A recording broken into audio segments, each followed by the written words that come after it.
Hi everyone. The research that I'll be presenting about today is in collaboration with my colleagues Alicia Eads at the University of Toronto and Laura Tack, who's here at Cornell. Our paper examines how couples' similarity in wealth and debt relates to their relationship stability. So in recent decades in the United States, both income and wealth inequality have risen to remarkably high levels. Today, the top 10% of Americans hold more than 75% of the total wealth. As many of us also unfortunately know firsthand, the costs of higher education have expanded rapidly, leaving those at the other end of the spectrum with high amounts of student loan debt. Is anyone else here still paying back their student loans? In addition, the growth in medical and housing costs has also left most households with outstanding credit card debt. So these expanding levels of inequality have really important consequences for both individual and family well-being, the latter of which is where our work comes in.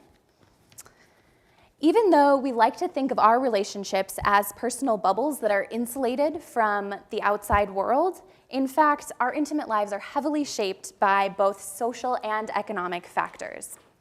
Past research has shown that people tend to choose partners who match them on characteristics such as race, education, and earnings. And couples' similarity in these characteristics also can impact how successful their relationship is. So couples who match on things like race, education, or religion tend to have more stable relationships. But findings are a little bit more mixed when it comes to economically relevant factors such as income or occupation.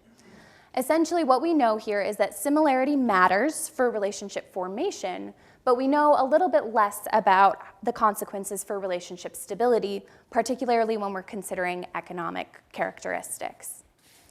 This is where our project comes in.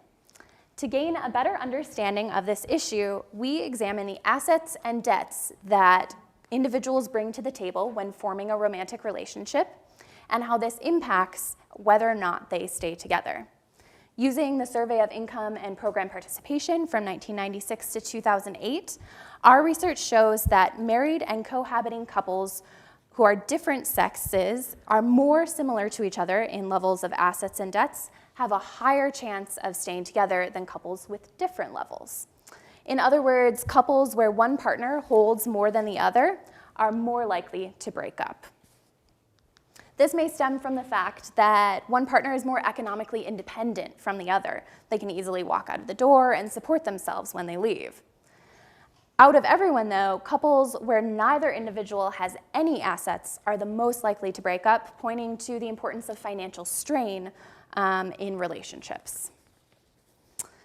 When we examine married and cohabiting couples separately, we see that patterns differ slightly. Our most interesting finding here is that among married couples, the chances of divorce are much higher when it is the woman versus the man who holds the wealth. For cohabiting couples, gender doesn't matter. So this may imply that the traditional male breadwinner model applies to married couples still, but not for cohabitors, and that each relationship type has distinct gender roles. To illustrate this concept, since I love celebrity gossip, I'll use an example involving celebrity couples who are currently engaged to be married. So our research would predict that Miley Cyrus, whose net worth is more than her fiance's, Liam Hemsworth, would have a higher chance of divorce than Joe Jonas, whose net worth is more than his fiance's, Sophie Turner's. So as you can see, those with more net worth on the side here, gender matters for them. Miley is going to have a less successful relationship, our research would predict. So maybe among other reasons, but in sum, we find that couples' similarity really does matter and that relationship status matters as well. So overall, we find support for three different theoretical perspectives for understanding relationship stability. First is this idea of economic independence, where financially better off individuals may be more equipped to leave. Second is the importance of financial strain, which is illustrated by the couples with high levels of instability who have no assets at all. And last is the continued salience of gender roles for married couples. In a world where wealth inequality has grown and most Americans are carrying an ever-expanding amount of debt, Our study gives us insight into how these factors contribute to the strengths of our most intimate relationships. Thank you.